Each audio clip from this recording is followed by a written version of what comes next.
All right. I am Isis of Magical Domain.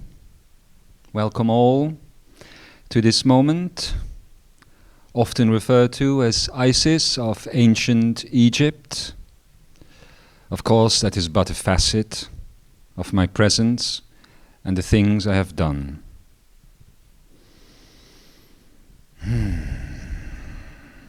Welcome to class. It is good to see my children here, one in the physical, one in the digital. Always good. I also love to see all the other ones that have attended here for this moment, and all of you joining in via these modern devices with which you shatter your illusion of space-time even more than you usually do when you are simply together in the same environment, of course. We, of course, compensate for these sorts of things and ensure that all that join at another point here are indeed in the same moment.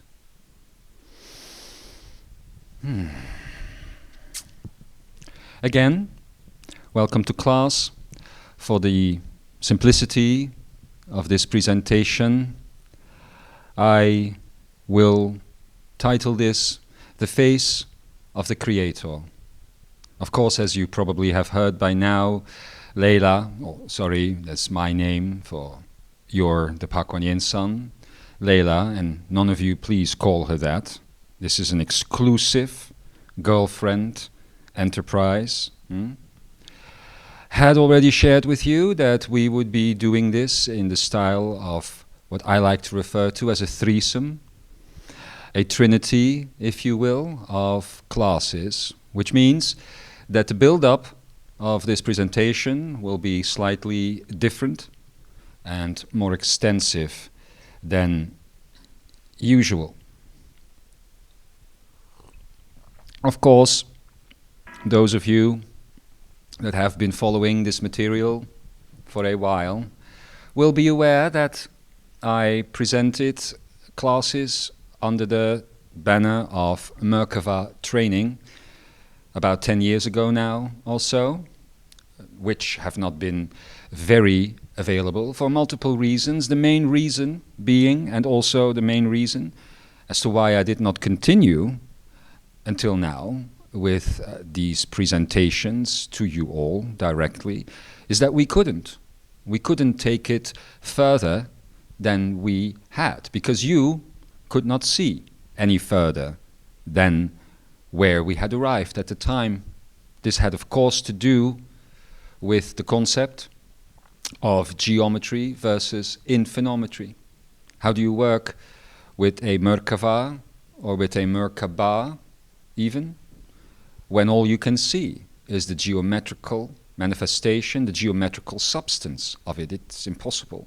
Because it was impossible for me, you see, to explain to you why it moves, why it spins, why it flows.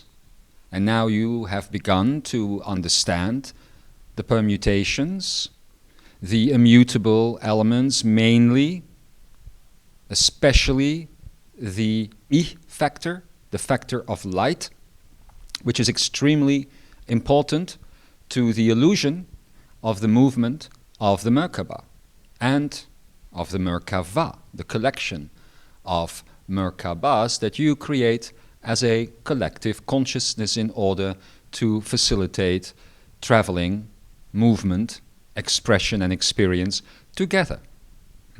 Now, it is possible to do so, to be presenting you with the continuation, if you will, of this information.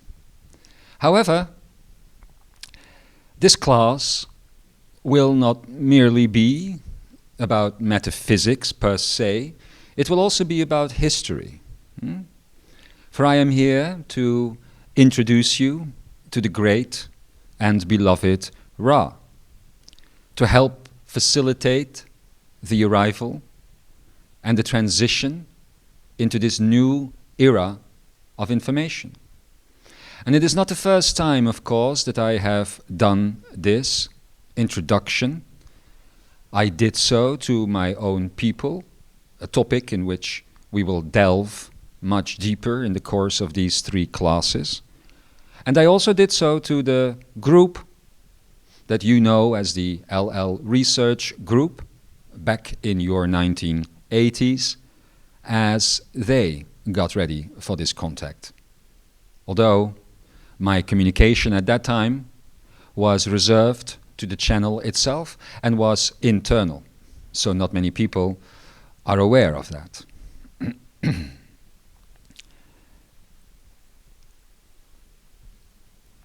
You could consider those first 2 attempts of Ra to communicate to humanity as a failure. A failure back in Egyptian days, as well as back in the 1980s. Everyone is of course aware of this, as Ra has stated on many an occasion, the distortion that was present in the interpretation of the Law of One as it was presented at the time. So this time, with new eyes and a new presence of the human spirit and the human soul, we hope to make a difference in this.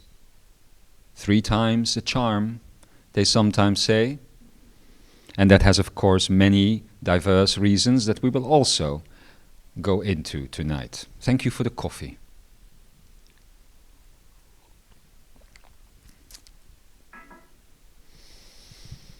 This time, unlike the presentation in the 1980s, of course the field of support that carries these messages is greater than it was back then. And of course a lot has been learned from the 2 previous attempts to decimate the Law of One and the truth of it that comes with it naturally.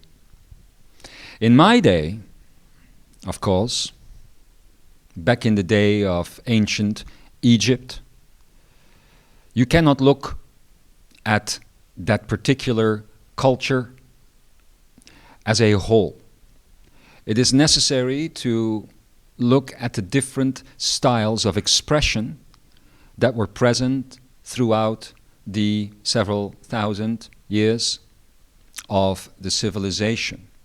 And indeed, long before my arrival on the scene in the Egyptian time that we are now referring to, there once was a type of Egypt, a culture that would have been looked at as very similar than the so-called Lemurian culture.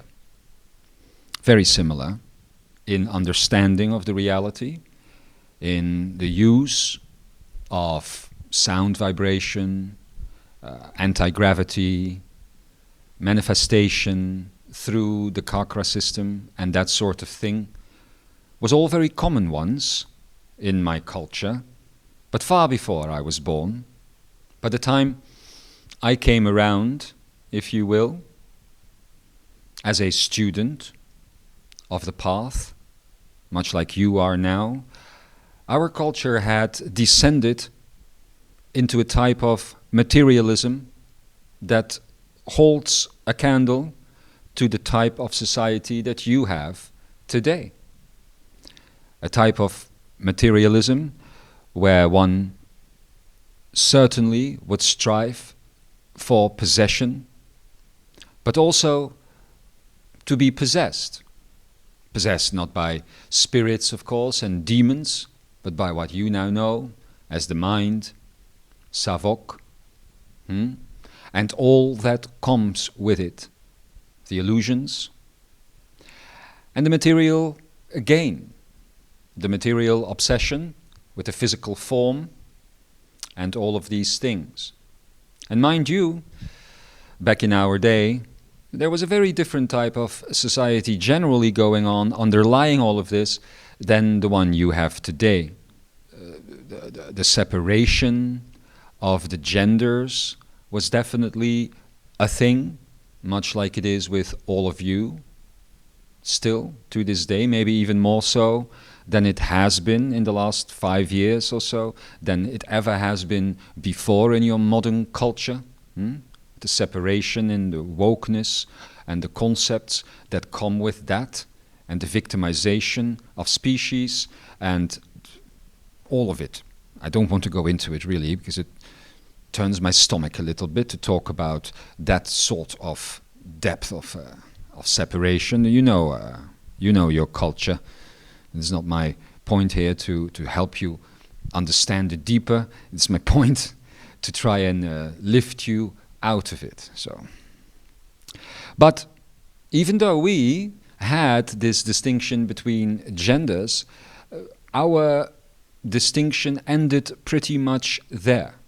We did not distinguish in, for instance, sexuality.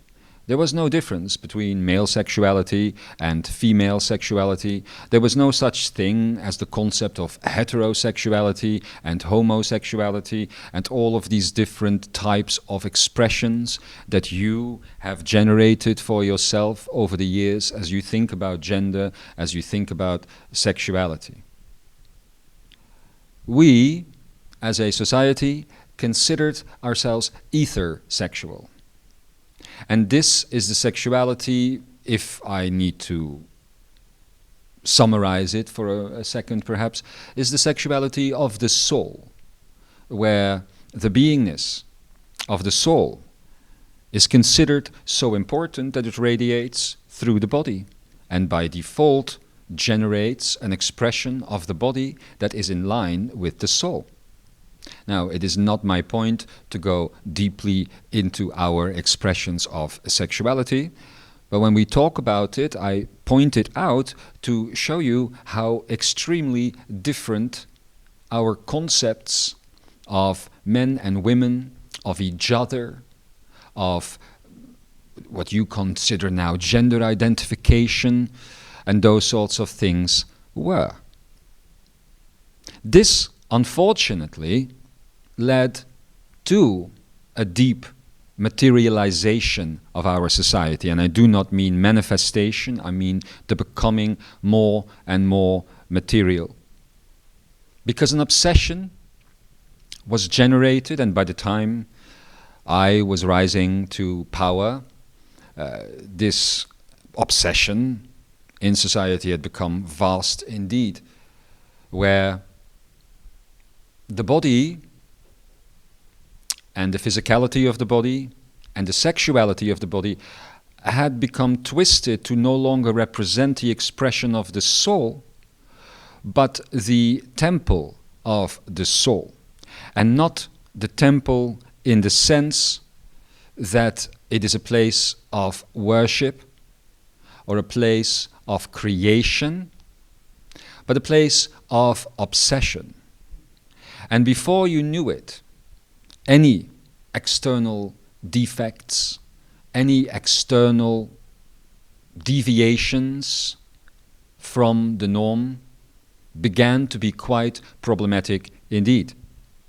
You had a vast separation in our society between the beautiful and beloved ones and those that expressed differently, and not seen through the lens of love and compassion and oneness, but seen as a mismanifestation of the expression of the soul. Now, this was a very dangerous time to be alive during Egyptian culture, because it ultimately led to the death of many people.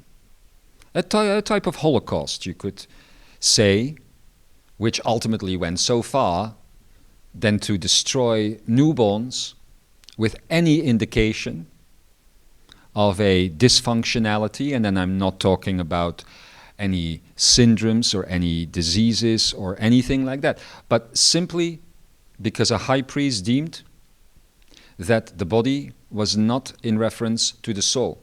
for that particular child or that particular expression. A type of witch hunt, whatever you call it.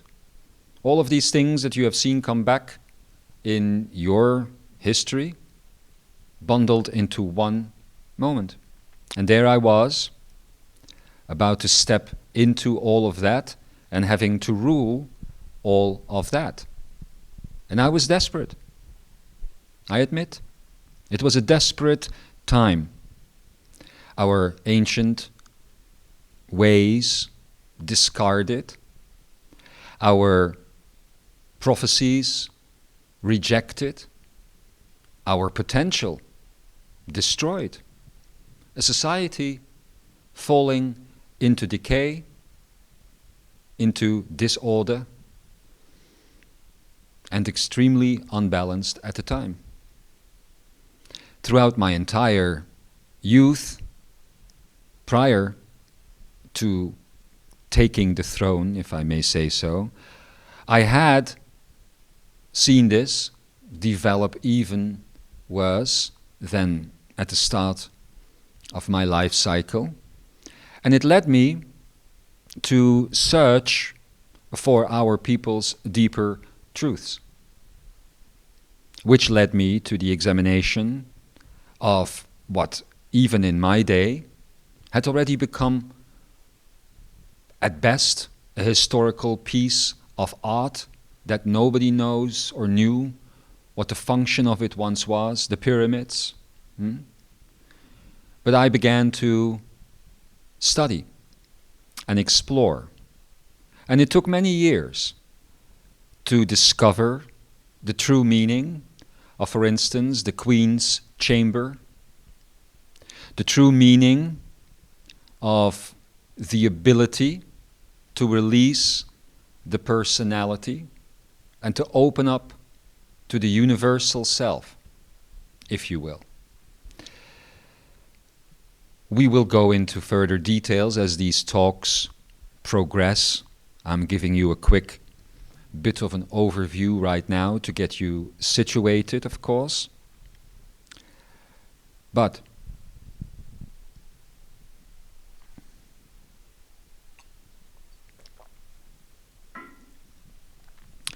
in deep exploration within myself, one night I decided to visit the Queen's Chamber and to initiate a procedure it was once used for, namely to go through the illusion of death, not in the physical way as you think of it, the death of the personality, the ego, and the mind, of course, to go through it and to be reborn. And reborn I was, but not in the way than you would think. The density, the complexity of society at the time was too low, too thick to be able to support a true transformation. But what it did do is open myself up to the presence of beloved Ra. So from that day forth, I had a voice in my head, the voice of Ra, who began instructing me on the possible alterations in our society. But, to be honest,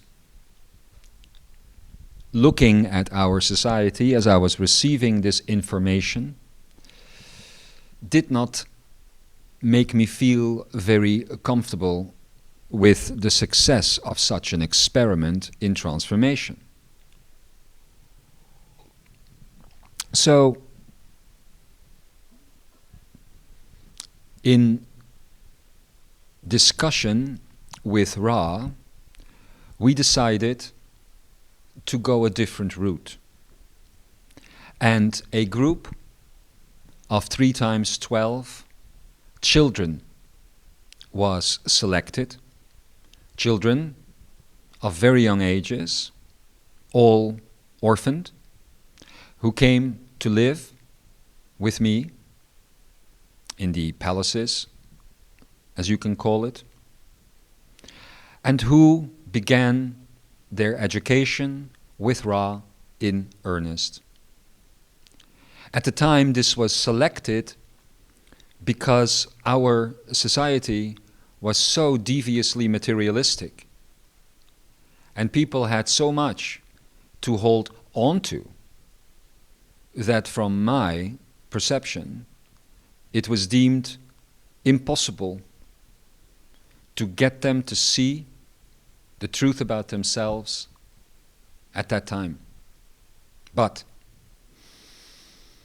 young children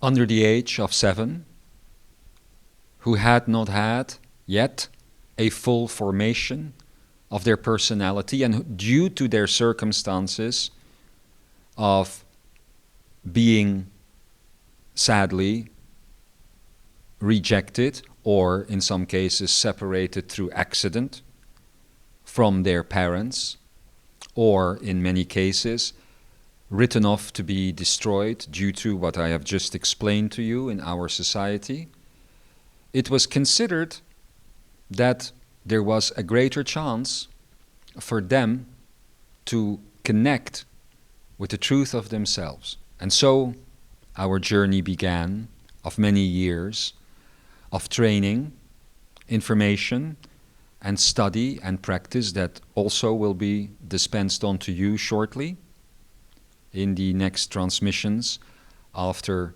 my own. And initially, this seemed to go very well indeed. And again, I will go back into many details of this tale later on as we continue the conversations in these classes. But as I skip ahead for a minute, we jump to these 3 times 12 children reaching adulthood. As I said, initially, their orientation for service to the whole seemed to be positive. But what the result unfortunately was the creation of a hierarchical cult of high priests who, after my departure from the Egyptian scene, took charge and birthed what you consider the religions connected to Egypt. The many gods, the hieroglyphs, the even further demystification of our culture, of its objects which truly acted as portals and as transitionary elements for those looking to ascend. But instead, as I said, a cult of high priests was created, and the religion or religions that you know today as the Egyptian culture was born. That did not go well.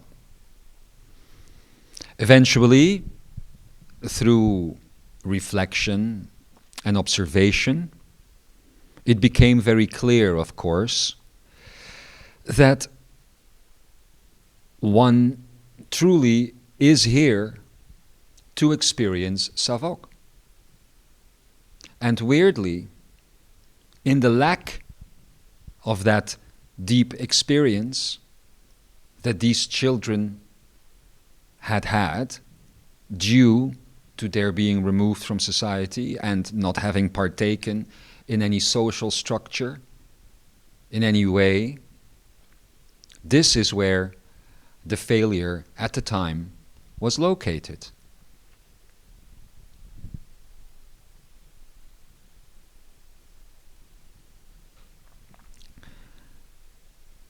To make a long story short, they considered themselves better than the people whom they saw throw themselves at the feet of Savok at their materialism, at their degraded expressions of sexuality, and all of these things. Of course, as you all know, that type of judgment in itself is throwing yourself at the feet of Savok. So they essentially fell from the thrones of truth, transcendence, and tranquility, right in the mud, right into the morass, and created the religion you know today and the society you know today. That, of course, shut the door on the Ra presence in our culture. As a side note, it might be interesting for you, those that like to read metaphysical works, and those that might be aware of the work of Elizabeth Haich, a book known as Initiation. The story she shares in that book is actually her story of being educated after my life by one of these high priests that thought they knew it all. It is also because of that that this book shows in her subsequent lifetimes the descent into the service to self, which of course was the result of this cult of high priests and everything they twisted and turned around, and the multiple lifetimes needed, as she describes in that book, to ultimately climb out of that service to self and rediscover service to others, which of course, as the book describes, gave her the ability to reweave all of these sequences of service to self-based lifetimes, much as my husband, Adamus, has shared with you in his own tale a long time ago. So for those of you familiar with that work, it may be interesting to see the connection to what I'm sharing here with you today.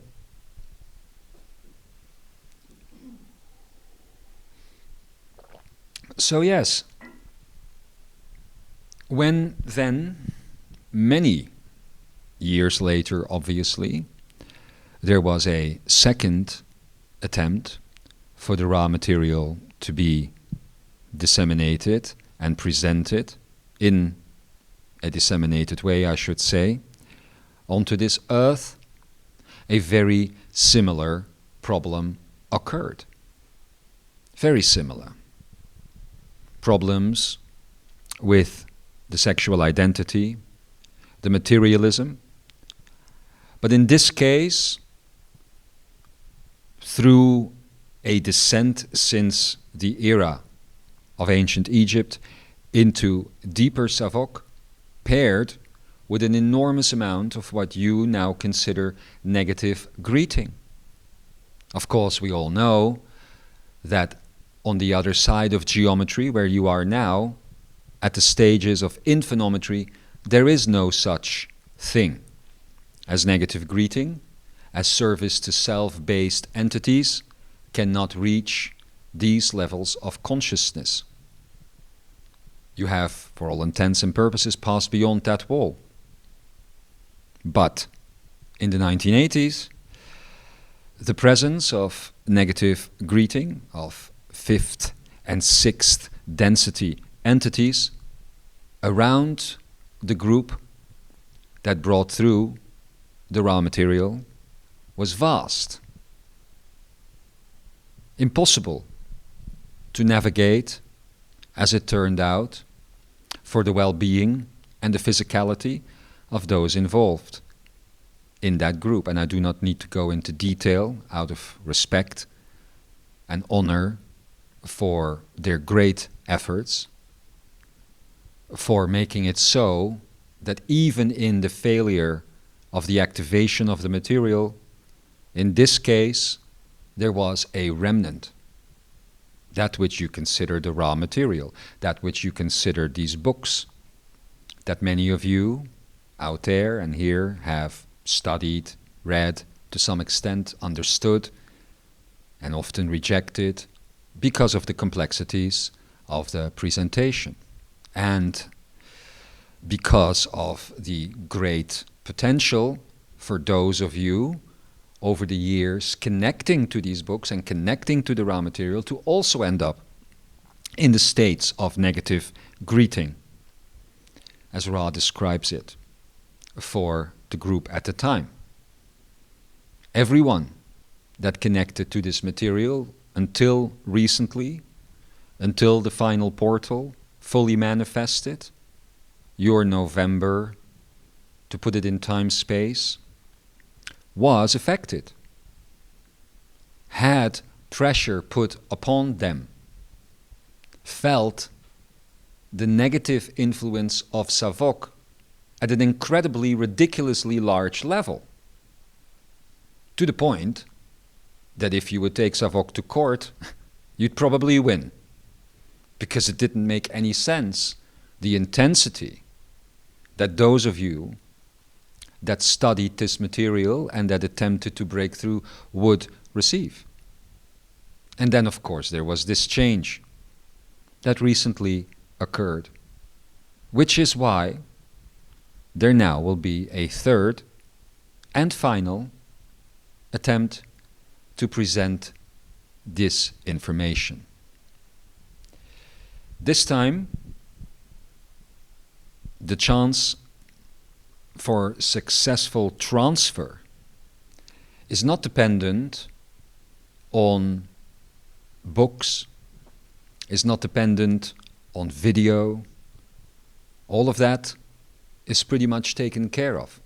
It is dependent on the level of consciousness and the field of consciousness that one maintains upon reception of the information.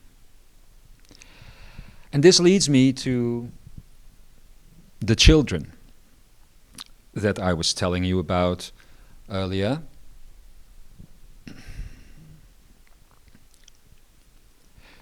You see, because of the permanence of the infinite states, or what you used to call the active ingredients, that you study, because of their permanence, it is impossible for them not to be present.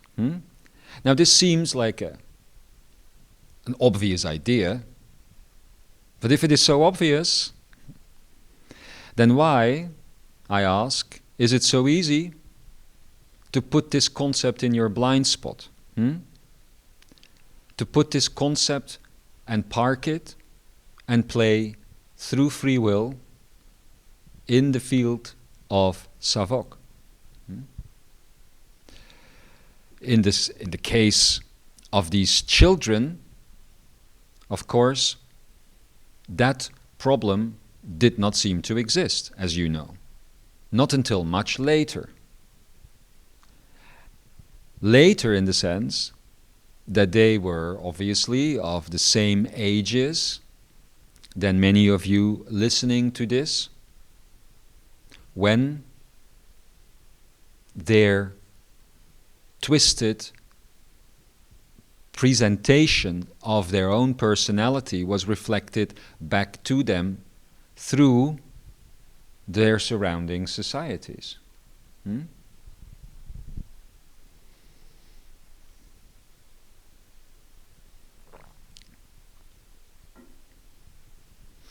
And yet, it seemed, and to all of you, it always seems like this is not bothering you at all. When you are in the state of mental expression, you think everything is absolutely fine with you. It is an interesting paradox. You have permanent states that are permanent, and you know this means that they are there all the time. And then you have states, expressions that are finite, which means they are not there all the time. With these children, it was easy to explain to them that the conditions of Sankara, the conditions of these permanent states, exist on every level of their being, at all times.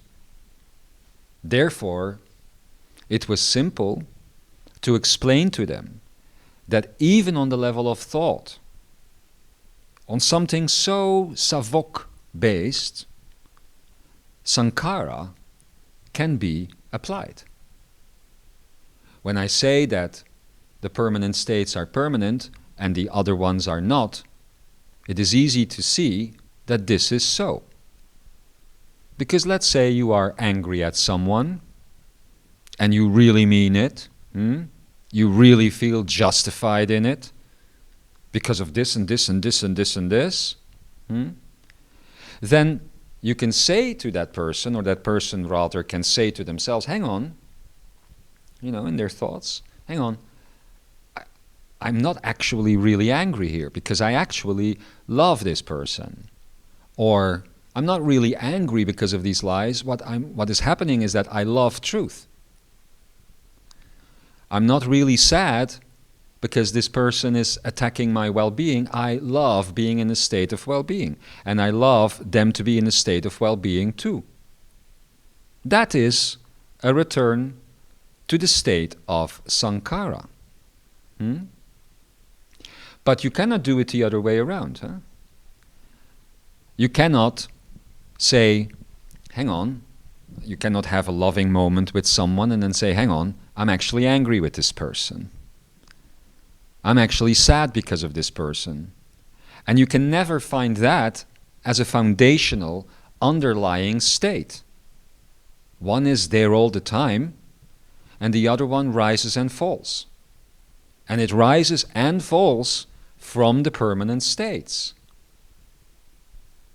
Anger, sadness, jealousy, whatever, is the result of the permanent state of love, filtered through the lens of Savok, a lens which causes a prism, which has a finite amount of expressions, finite in the sense that there aren't an infinite number of them, but enough variation and variability to them for you to consider them quite unique on their own. So you taught yourself to have shades of happiness, shades of anger, where half of the time you're just walking around a little grumpy, but you're not really angry. You're not really this, you're not really that, just shades of.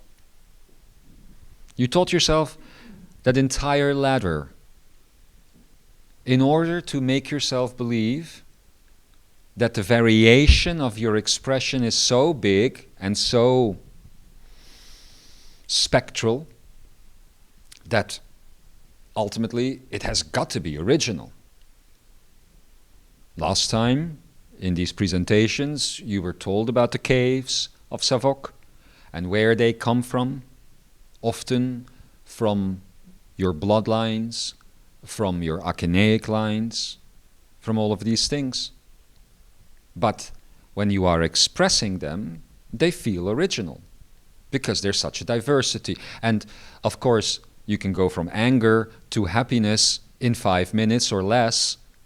Wow, the spectrum of opportunity is through the roof with this free will, isn't it? But none of them are permanent. Underlying all of them are the permanent states. So you can go that way, but you cannot go the other way. You can never mistake love, or joy, or freedom, or truth, or life itself, or gratitude, grace, and well-being for that which pops up and fades away. Because when the popping up and the fading away is over, what is left? What is left after all that chaos? What is left after that storm? What is left after that craziness? Even murderous, passionate murderous that, kill people in some sort of passionate crime, like it comes over them in a rage. What do they return to in the end? When all of that madness is over? Love. Even if it is love for themselves. Even Savok has to return to the permanent states. That's why there is such a thing as conditional love, and conditional joy, and conditional freedom. And I don't have to go through all of them, but that is why they are there. Because Savok has to return to them. You have called it throughout your years spiritual mind. A copy of consciousness, a copy of Sankara in a finite way, therefore conditional, referencing the grand illusions, specifically the one of separation. But to get back to these kids, of course, none of that was there with them. And it only took very basic level of Sankara thought, the way I'm describing it to you now, with consistency and continuity, for them to very quickly reach the states of expression and experience that you are now attempting to reach as you discard your Savok, as you discard your personality, your ego, and your mind.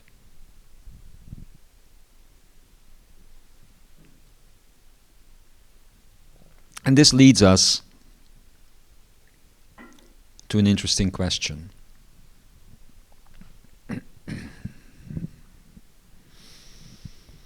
Because there are those that are considering all of this stuff about the personality, the mind, and they are asking the question, what is it that needs to be rejected?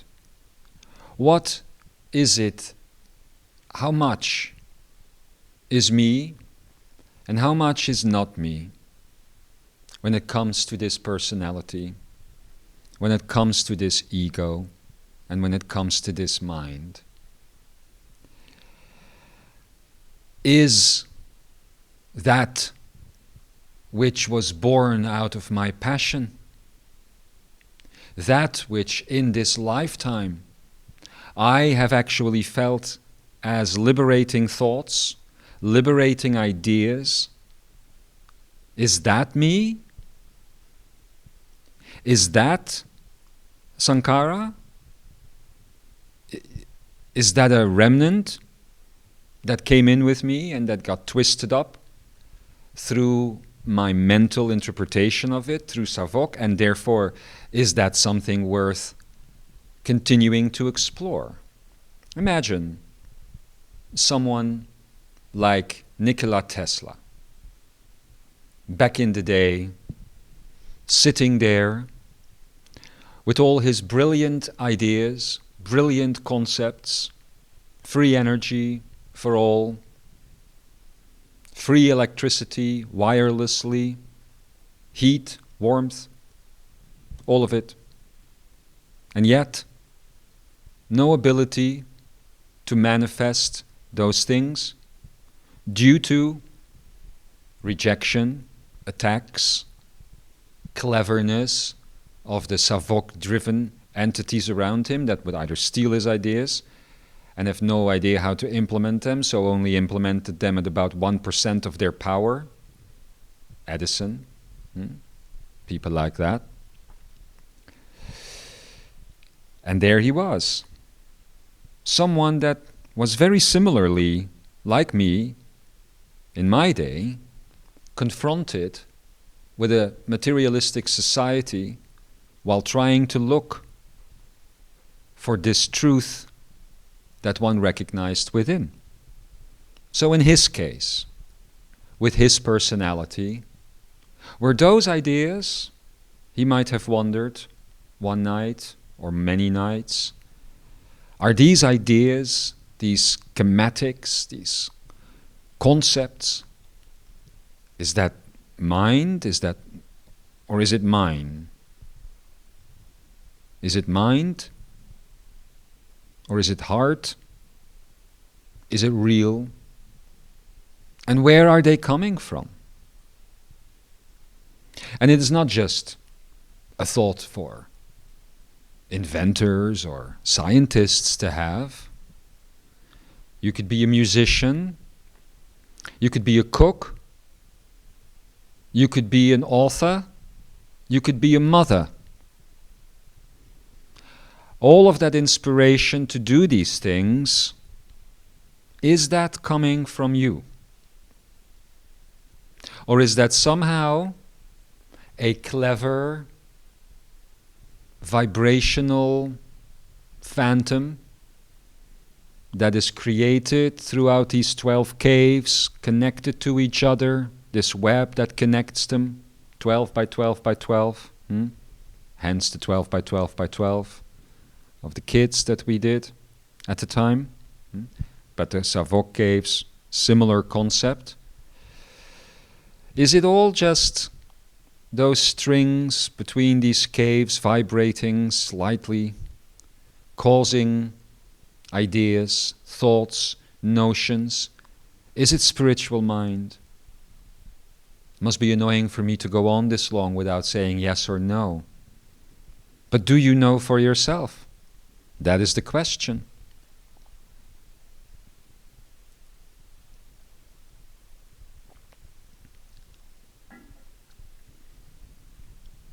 When you come to the conclusion of that thought, what can possibly be real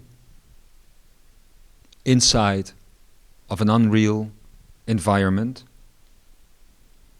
that leads you to express yourself as that which is an expression of a connected, inverted triangle that is constantly in conflict with itself? How can that be real? The biggest problem, and you saw this with the children as well, that comes with this work is that you fundamentally have an issue in truly understanding the lack of what is actually happening here. Nothing is happening in here. Layla, the Pakwanyinsan, as she is putting out these images lately, where you see beings standing at the beach, creating these infinity signs in the sky, that is, of course, an image generated on a computer, but it is real. It may not look exactly like it does in these images, but for all intents and purposes, it is truly what happens. If you go back years to the beloved Lemuaya and his teachings about the Lemurian Council, and his teachings about the nature of beauty, and his reference to the beloved Keats, beauty is in the eye of the beholder. It literally is. If you go back to his discussions on Lemurian art, what did he tell you? None of it was done using tools, engineering techniques, paint brushes. It was done through the Chakra system. It was done through energy. And he discussed with you manifestations of art which were ethereal energy constructions that would remain until observed and then evolve with the observer. Now, the infinity signs that the Pakuan Yin San has been generating in the sky, well, on images, is exactly that. That is what we do. So it may be hard for you to understand, but that is what you are doing right now.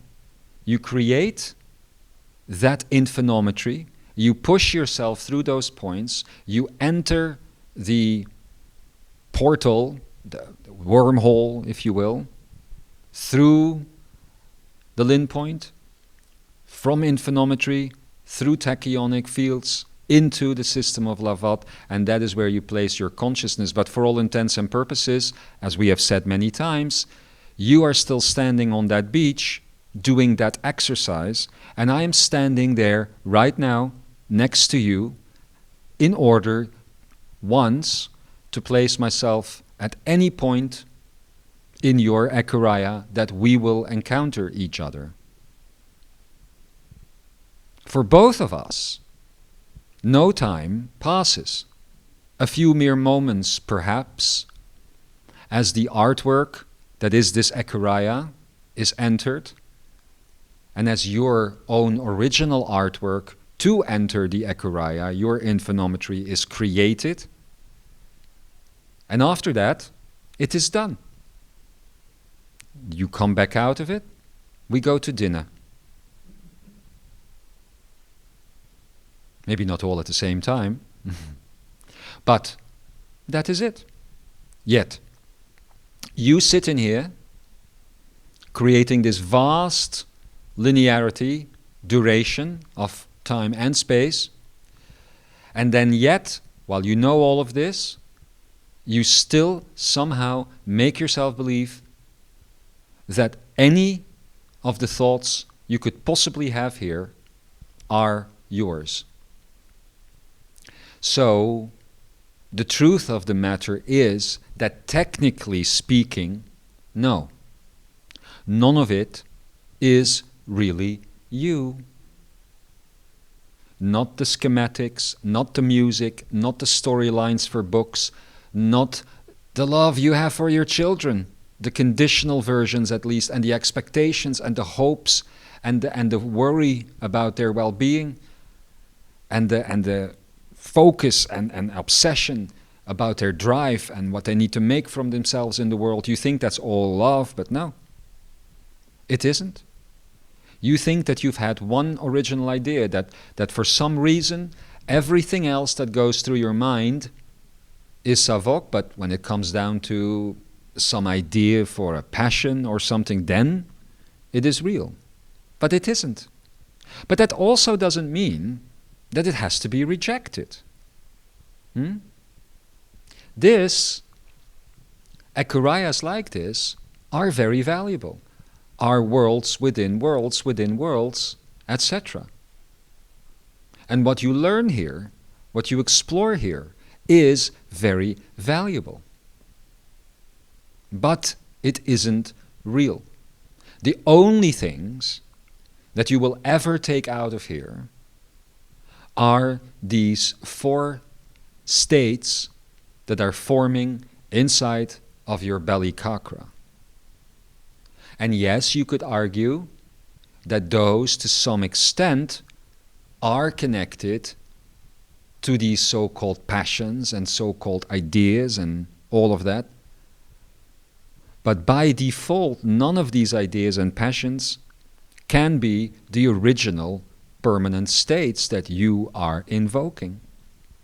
And the problem comes with those that learn all of this information, just like it happened in the 1980s as well, and then still place any value on their savok complex, on their ego, mind, personality complex, and anything that it can generate. And when I say place value, I mean place judgment on it, place savok on it. Because as these original states inside of the belly chakra come to pass, come to expression, they will come through the filters of Savok. And whatever it generates here is by default going to have a touch of Savok to it. So, if you could come to the conclusion that that is so, then you will begin to understand that your spiritual mind is attempting to slow you down by focusing you on things that you still think are important. Just like in the day of the high priests, when they came with all of their judgments on how people should live, on what they believed was important. Completely misunderstanding the information that is being presented is merely an evolutionary tool, is merely a tool to get to the point of progressing the experience of the Ekara to its very conclusion. And when you are presented with these levels of truth, they can never be taken into the realm of mind and applied there. You are going to fail because they will be executed in a service to self paradigm, whether you like it or not. And many of you, in the last month, but also in the months preceding that, have begun running into these walls, have begun seeing that none of it is working for them, that none of the things that they think is important is really important, and that for the most part, the reasons they try to manifest these things are egoic. Even though, from their thought process, it will have been born with the greatest intent to do good, with the greatest intent to be of service, it will be tainted. Because think about it. When you are creating these things, when you are thinking about these concepts, the very act of the question, is it me or is it Savok, answers the question. If there is a doubt, if there is an unbalance, if there is even a thought about it, it is going to be Savok. So when I say that the levels of thought can be used to enter the realm of Sankara, I am not saying that it can be used, that the level of Sankara can be used to enter the level of Savok. And that is actually what you are doing. When you are working with this sort of information, and when you believe that you are on your path, but yet you still place value on the things that you think you need to do here. And I want to be absolutely clear about this. This does not mean that your life as you are expressing it here in this Ekara, in this training ground, is meaningless and valueless. That is not what I am saying. And if anyone would even dare to think about my words as an easy ticket out, if you are out there depressed, negative, and you're thinking, well, if it doesn't matter, I'm out of here, and thinking of doing something to yourself, well, you are not going to be in for a good ride. Because what I am saying about transformation and about moving on from here has nothing to do with life and death. It has to do with transcendence. You can be inside of these Ekarayas and hate your life and kill yourself 17 times in a row. All that you're going to be doing is re-enter this Ekaraya 17 times in a row at a lower stage of expression.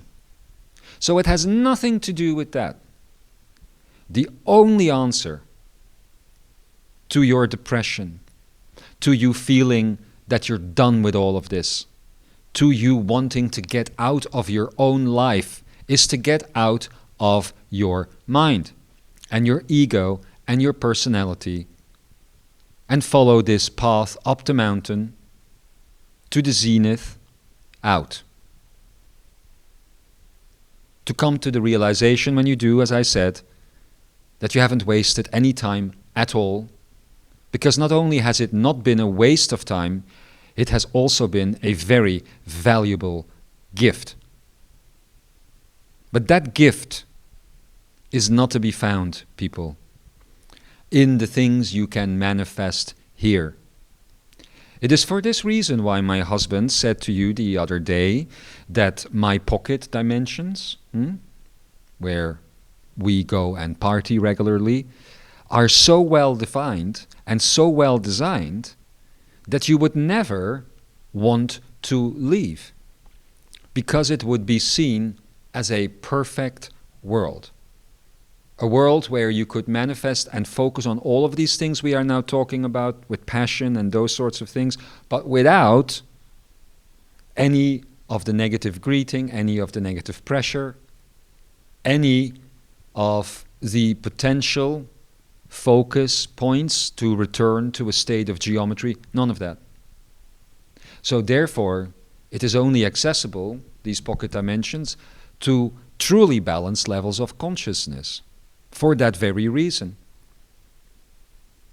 Those that would have any weight to anything to do with their ego, mind and personality would find themselves abundantly able to manifest simply by thinking it. Where would you want to go after that? So the reason that you drop back into passion and back into the manifestation of mental passion at that is to keep you locked in here while giving you the idea that you have the ability to create, that you have the ability to evolve and express. But you don't really. All you have is the ability to manifest illusion. Because you are in a space of illusion. And in that space of illusion, you are simply not yourself. And it is time to understand that. Because you have the ability right now to not follow through on that path anymore, and to properly align yourself with the pure will that comes with the manifestation of Sankara as the condition that you have chosen. And once you have chosen that path, once that has been chosen, there is no looking back.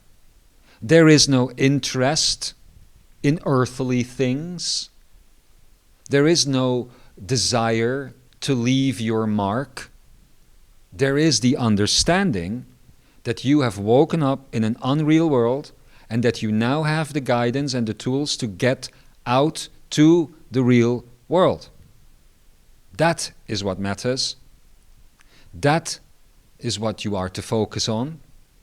And anything else that you do to give yourself pleasure, passing the time, whether that is from creation to watching television, to reading books, to spending time, wasting time with children, lovers, pets, whatever, none of that can be seen just for the act of itself. It has to be seen as an act of Sankara. And therefore, it is always going to be a creative act. It is always going to be a leveling up act. It is always going to be a step out of here. There is only one way in which you can manifest anything in here that is truly permanent, and that is to manifest it through Sankara. My husband was talking about Akinei creations the other day. He was talking about musicians and those sorts of things, and I will not go into any names, of course, for that is not important right now. But these things manifest forms of entertainment for you to teach and learn from. Whether it is music, books, movies, television, philosophical thought, Whatever it is. These things manifest by creators that have no judgment on themselves or on their creation. Because there is no separation between themselves and their creation, because they are in a state of intercreational relationship.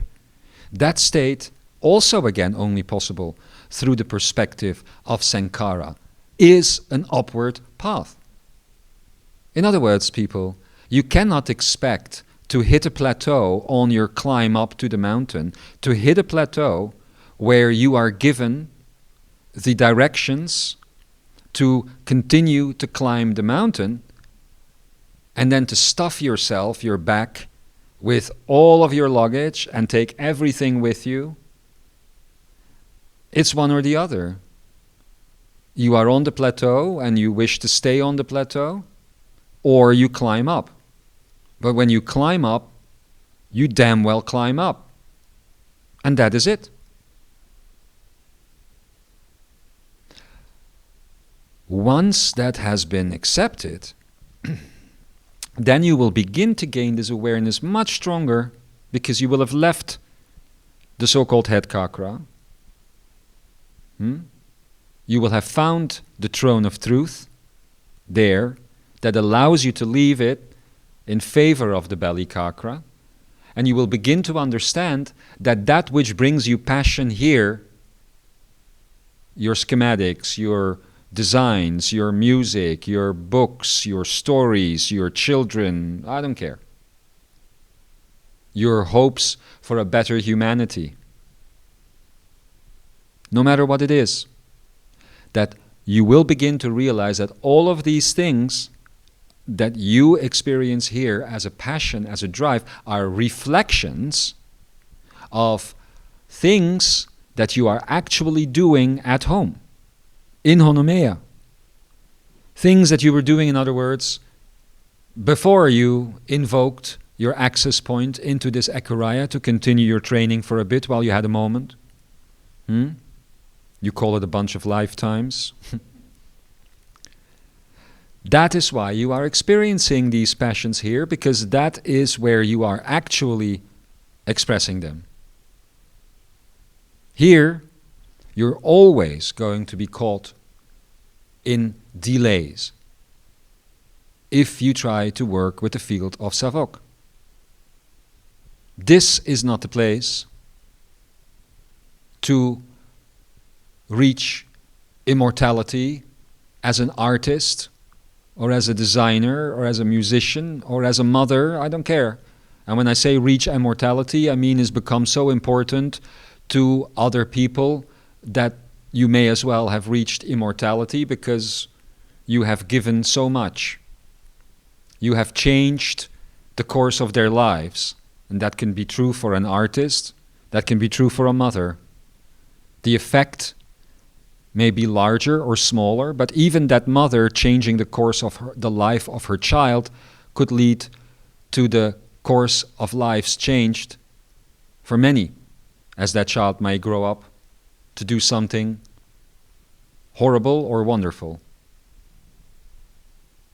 But none of these things can truly be what you are after. They are all delay tactics, because it gives you a tiny touch of what you are truly working on. It's a bleed through at best, a bleed through of who you are and what you are truly doing. And it is time to consider these whole lifetimes, everything you are doing here, as the same. I'm trying to translate it into your life now that you seem to be experiencing, as the same as looking something up on Google, or asking an AI like Grok on X, or Open AI, ChatGTP, all of these things, asking a question of it. You may be busy outside of this Ekara creating true expression of song of creation, which is why in this lifetime you are so obsessed with generating music, creating music. And it is as though out there you were busy with that, And the reason I refer it to a Google search is this Ekara is you saying, oh, how can I, Google, how can I affect this? How can I affect that? What could be the effect of this on my song? And then you get your answers in the course of your personalities, in the course of your egos, and in the course of your mind. And those that are extremely lucky with the bleed through will indeed be rather one-on-one with what they're truly doing out of the Ekara at home. But for many, that will be so shut down, so dimmed, that there is absolutely no reach and no similarity. It is usually seen, as I have said, in these artists, in these people with passionate, burning ideas, passionate, burning desires, especially those that wish to bring these to other beings in service. But that does not mean that the pursuit of it is the goal. The goal is the return to what you were doing. The goal is to end the Ekara, not by ending your life, but by ending your mind, your personality, your egos, by returning to Sankara.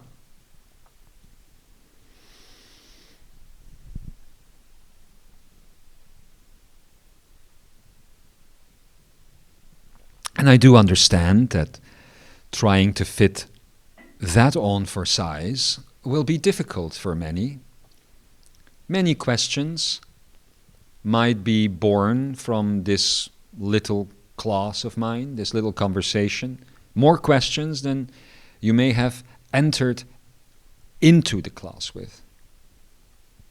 But if you listen to what I'm saying, if you truly apply what I'm presenting you with, then your passion, your expression of it will only increase, because you will understand that whatever you are experiencing here and whatever you are creating here as the ego, mind, personality, and I don't mean what you are creating, but as you are creating the ego, mind, personality here, is in service to why you entered this Ekara in the first place. And the reasons for that can be greatly diverse, but ultimately all with the same goal: to advance the study, to advance the path,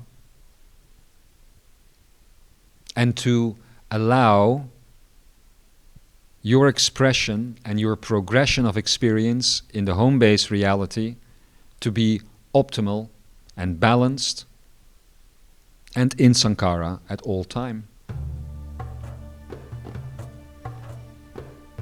I think, if I look at the time, that this is enough for today. I know that we haven't gotten to the reason why I'm calling this conversation the face of the Creator, but we will get there. I leave you with these thoughts in the hopes of you removing yourself from them and finding the truth of your being inside and outside, where it belongs. Now, have a good time thinking about this, and all I can say is stop wasting time. Dinner is almost ready. I love you very much. I am Isis of Magical Domain, and I will see you again soon. Good evening.